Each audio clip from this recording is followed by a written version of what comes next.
அஸ்ட்ரோசைன் channel வாயிலாக உலகெங்கும் வாழ்ந்து கொண்டிருக்கின்ற சகோதர சகோதரிகளுக்கு அன்பார்ந்த வணக்கங்கள் மற்றும் வாழ்த்துக்கள். இன்றைய பதிவு ரிஷப மனையில் இருக்கக்கூடிய சுக்கிரனால, அதாவது கால சக்கரத்தினுடைய இரண்டாவது வீடு என்று சொல்லக்கூடிய ரிஷப மனையில் ஆட்சி பலம் பெற்று இருக்கக்கூடிய தனம் குடும்பம் வாக்குஸ்தானத்தில் ஆட்சி பலம் பெற்றிருக்கக்கூடிய சுக்கிரனால ஏற்படக்கூடிய மாற்றங்கள் பலன்களை பற்றி டீட்டெயிலாக பார்க்க போகிறோம். சுக்கிரன் என்பது பொதுவாக கலத்திர காரகன், அதாவது திருமண காரகன், சொகுசுக்கு காரகன், வண்டி வாகனத்துக்கு காரகன், பெண்களை குறிக்கக்கூடிய கிரகம். அதே சமயத்தில் வீட்டுக்கு காரகனான அந்த சுக்கிரனுடைய காரகத்துவத்தின் வாயிலாகவும் அந்த சுக்கிரன் குருவும் சூரியனும் இணைவு பெற்று ரிஷபமனையில் இருக்கக்கூடிய இந்த காலகட்டத்தில் அந்த சுக்கிரன் கிருத்திகை நட்சத்திரம், ரோகிணி, மிருகசீரிஷ நட்சத்திரத்தின் வாயிலாக என்ன மாதிரியான பலன்கள் கிடைக்கப் போகிறது என்பதைத்தான் டீட்டெயிலாக இந்த பதிவில் நம்ம பார்க்க போகிறோம். அதற்கு முன்னால் நம்முடைய சேனலை ஃபர்ஸ்ட் டைம் நீங்கள் பார்ப்பவர்கள் என்றால் மறக்காம சப்ஸ்கிரைப் பண்ணிக்கிங்க. துலாம் ராசி அன்பர்களே, ஆட்சி பலம் பெற்ற சுக்கிரனால, சுக்கிரன் என்பது உங்க ஜாதகப்படி யாருன்னா உங்க ராசி அதிபதி ஆட்சி பலத்தோட 8ஆம் இடம் என்கின்ற அட்டமஸ்தானத்தில் உட்கார்ந்துருக்கு. இது காலச்சக்கரத்துக்கு இரண்டாவது வீடு, அதாவது தன வீடு. அப்போ மறைமுகமாக தன லாபங்கள் பெறக்கூடிய வாய்ப்புகளையும் சந்தர்ப்பங்களையும் இந்த காலகட்டம் உருவாக்கும். ஸோ எது வரைக்கும் இந்த ஆட்சி பலம் பெற்ற சுக்கிரன் இருக்கார் அப்படின்னா அந்த ஜூன் மாதம் 12ஆம் தேதி வரை மறைமுகமாக, அதாவது கொடுத்த பணம் திரும்பி வருவதற்கான வாய்ப்புகள் உங்களுக்கு சாத்தியக்கூறுகளை உருவாக்கும். ஏன் இதை ஸ்ட்ராங்கா சொல்றேன்னா, அந்த சுக்கிரன் 2ஆம் இடத்தை பார்க்கிறார். 8ஆம் இடத்தில் அமர்ந்து கொண்டு 2ஆம் இடத்தை அந்த சுக்கிரன் பார்ப்பதாலும், அதே சமயத்தில் குரு பகவானும் அந்த 2ஆம் இடத்தை பார்க்கிறதுனாலும், சூரிய பகவான் லாபஸ்தானத்தின் அதிபதியாக இருக்கக்கூடிய அந்த சூரியனும் 2ஆம் இடத்தை பார்க்கிறார் அல்லவா. அப்போ மறைமுகமாக திடீர் அதிர்ஷ்டத்தின் வாயிலாக தனத்தை பெருக்கக்கூடிய வாய்ப்புகளையும் சந்தர்ப்பங்களையும் இந்த காலகட்டம் உருவாக்கும். அதே சமயத்தில் கணவன் மனைவி ஏற்கனவே ஏதாவது ஒரு ரூபத்தில் சண்டை சச்சரவுகளால் பிரிந்து இருந்தவர்கள் ஒன்று சேருவதற்கான வாய்ப்புகள் சந்தர்ப்பங்களை உருவாக்கும். என்ன தவறு, என்ன நடந்தது என்பதை அலசி ஆராய்ந்து பார்த்து, இது நடந்தது ஏதாவது ஒரு ரூபத்தால 3ஆம் நபர்களால் தான் இப்படி நடந்தது, நாம் ஒன்று சேரணும், நம்முடைய குழந்தைகளுக்காவது ஒன்று சேரணும் அப்படிங்கிற எண்ண ஓட்டங்களை கொடுக்கக்கூடிய அமைப்பு, அதாவது கணவன் மனைவி ஒன்று சேருவதற்கான வாய்ப்புகளையும் சந்தர்ப்பங்களையும் உருவாக்கக்கூடிய விதத்தில் இந்த காலகட்டம் உங்களுக்கு அமைகிறது அப்படின்னு சொல்லலாம். அதே சமயத்தில் 8ஆம் இடம் என்பது ஒரு வழக்கை சொல்லக்கூடிய இடம் அல்லவா.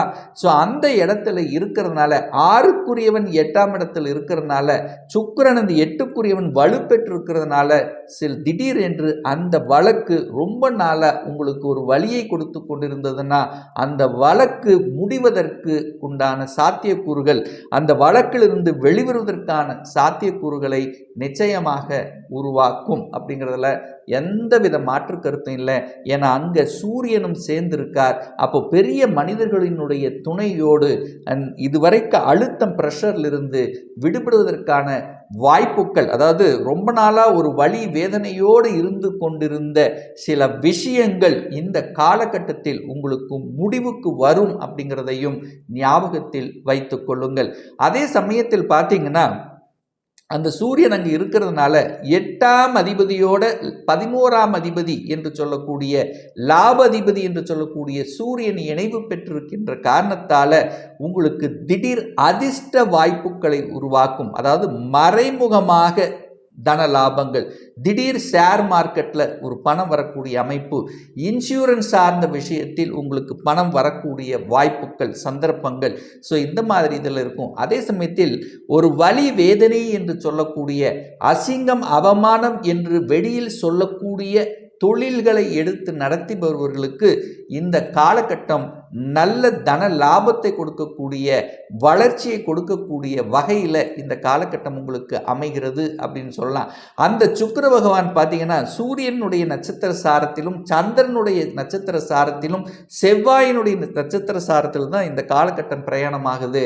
அப்போ சூரிய நட்சத்திர சாரத்தில் பிரயாணம் பண்ணும்போது அரசாங்கத்தின் மூலமாக திடீர் அதிர்ஷ்ட வாய்ப்புகள், அரசு வேலையில் இருப்பவர்களுக்கு திடீர் ப்ரமோஷன், திடீர் இடமாற்றங்கள், நீங்கள் நினைத்த மாதிரி நடக்கிறதுக்கான வாய்ப்புகள், ஒரு சிலருக்கு அரசாங்க வேலை கிடைப்பதற்கான சந்தர்ப்பங்கள், அல்லது அரசாங்க எக்ஸாம் தான் எழுதி அதில் போகணும் அப்படிங்கிற எண்ண ஓட்டங்களை கொடுக்கக்கூடிய ஒரு நல்ல காலகட்டமாக அமையும். அது சந்திரனுடைய நட்சத்திர சாரத்தில் இருக்கும்போது சில குழப்பங்கள் ஏற்படுத்தும். இந்த தொழில் செய்யலாமா, அந்த தொழில் செய்யலாமா என்ற குழப்பம் ஏற்படுத்தி தெளிவான முடிவெடுத்து தொழிலில் அடுத்த பரிணாமத்துக்கு செல்லக்கூடிய வகையில் இந்த காலகட்டம் இருக்கிறது.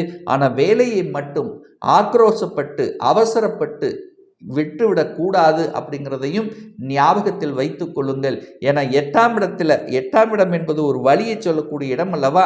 அந்த வழி சொல்லக்கூடிய இடத்துல இந்த 4 கிரகங்கள் இணைவு பெற்றிருக்கின்ற இந்த காலகட்டத்தில் நிச்சயமாக நீங்கள் அவசர முடிவு மட்டும் எடுக்கக்கூடாது. நிதானம் என்பது ரொம்ப ரொம்ப முக்கியம் என்பதையும் ஞாபகத்தில் வைத்துக் கொள்ளுங்கள். அதே சமயத்தில் வண்டி வாகனங்கள் செல்லும் போது இரவு நேர பயணங்களை தவிர்ப்பது நல்லது அப்படிங்கிறதையும் ஞாபகத்தில் வைத்துக் கொள்ளுங்கள். ரொம்ப நாளாக ஒரு இடம் சார்ந்த விஷயத்தில் ஒரு விற்பனை ஆகலை, இடம் சார்ந்த விஷயத்தில் ஒரு பிரச்சனை இருந்தவர்களுக்கெல்லாம் அந்த பிரச்சனைக்கு தீர்வு கொடுக்கக்கூடிய வகையில் இந்த கிரக அமைப்புகள் 8ஆம் இடத்திலிருந்து இருக்கிறது அப்படிங்கிறதையும் ஞாபகத்தில் வச்சுக்கோங்க. 8ஆம் இடம் என்பது தன்னுடைய சொந்த ஊரை விட்டு வெளியே அனுப்பக்கூடிய தன்மை. உங்கள் சொந்த ஊரில் உங்களுக்கு பெரிய வளர்ச்சி இல்லை, அப்போ என்ன ஆகும்? உங்களுக்கு அடுத்த டிஸ்ட்ரிக்ட் அல்லது அடுத்த ஸ்டேட் அல்லது வெளிநாட்டில் செல்லக்கூடிய வாய்ப்புகள். இதுவரைக்கும் ஒரு நல்ல வேலை அமையல, நானும் ஒரு மாதமாக ட்ரை பண்ணிட்டு இருக்கிறேன் அப்படின்னா இப்போ நீங்கள் அப்ளை பண்ணுங்க. எங்கே அப்ளை பண்ணுங்க? உங்கள் ஊரை விட்டு வெளியே அப்ளை பண்ணுங்க. நிச்சயமாக வேலை கிடைக்கும். அந்த வேலை பார்த்தீங்கன்னா உங்களுக்கு உயர்வை தரக்கூடிய அமைப்பில் இருக்கிறது. ஆனால் என்ன, கொஞ்சம் குடும்பத்தை விட்டு வெளியில் சென்று வேலை பார்க்கக்கூடிய சந்தர்ப்பங்களை உருவாக்கும். அதே ஒரு சாஃப்ட்வேர் துறையில் ஐடி செக்டரில் வேலை பார்க்குறீங்கன்னா வெளிநாட்டு செல்லக்கூடிய வாய்ப்பு இருக்கா அப்படின்னு சொன்னால் ஸ்ட்ராங்காக சொல்லுவேன், அடித்து சொல்லுவேன், வெளிநாட்டு வாய்ப்புகளை நிச்சயமாக உருவாக்கும். அல்லது ஒரு எம்என்சி கம்பெனியில் வேலை பார்க்கக்கூடிய வாய்ப்புகளை உருவாக்கும். அதே சமயத்தில் பார்த்தீங்கன்னா அந்த 8ஆம் இடம் என்பது ஒரு அட்டமஸ்தானம் அப்படின்னு சொல்லுவோம். அப்போ திடீர் வலி வேதனை சொல்லக்கூடிய ஒரு இடம் என்று சொன்னாலும் திடீர் அதிர்ஷ்டத்தை கொடுக்கக்கூடிய அமைப்பாக இருக்கிறது. அப்போ குரு போய் 8ல் மறைஞ்சிட்டாரு, அப்போ குருவால் பல பிரச்சனைகளை ஏற்படுத்திடுமா அப்படின்னா குழந்தைகள் மூலமாக சில நல்லவைகள் நடக்கக்கூடிய தன்மையும் இந்த காலகட்டம் இருக்கிறது. குழந்தைகள் பார்த்தீங்கன்னா கடைசி வரைக்கும் ஒரு போராட்டம் இருந்து இந்த காலேஜ் கிடைக்குமா, அந்த கோர்ஸ் கிடைக்குமா, எது எடுக்கலாம் எப்படிங்கிற ஒரு கன்ஃபியூஷன் இருந்தவர்கள் கடைசியில் பார்த்தீங்கன்னா இது தான் அப்படிங்கிறது பெரியோர்களின் துணையோடு குருமார்களினுடைய ஆசீர்வாதத்தோடு ஒரு நல்ல கோர்ஸ் கிடைப்பதற்கும் நல்ல காலேஜ் தேர்ந்தெடுப்பதற்கும் இந்த காலகட்டம் உங்களுக்கு சிறப்பாக அமையும். அதே சமயத்தில் வீடு வண்டி வாகனங்கள் வாங்கக்கூடிய அமைப்புகளை ஏற்படுத்தும். ஏன்னா சுக்கிரன் பலமாக இருக்கார் அல்லவா? அப்போ சுக்கிரனுங்கிறது சொகுசுக்கு காரகன், வண்டி வாகனத்துக்கு காரகன் அல்லவா?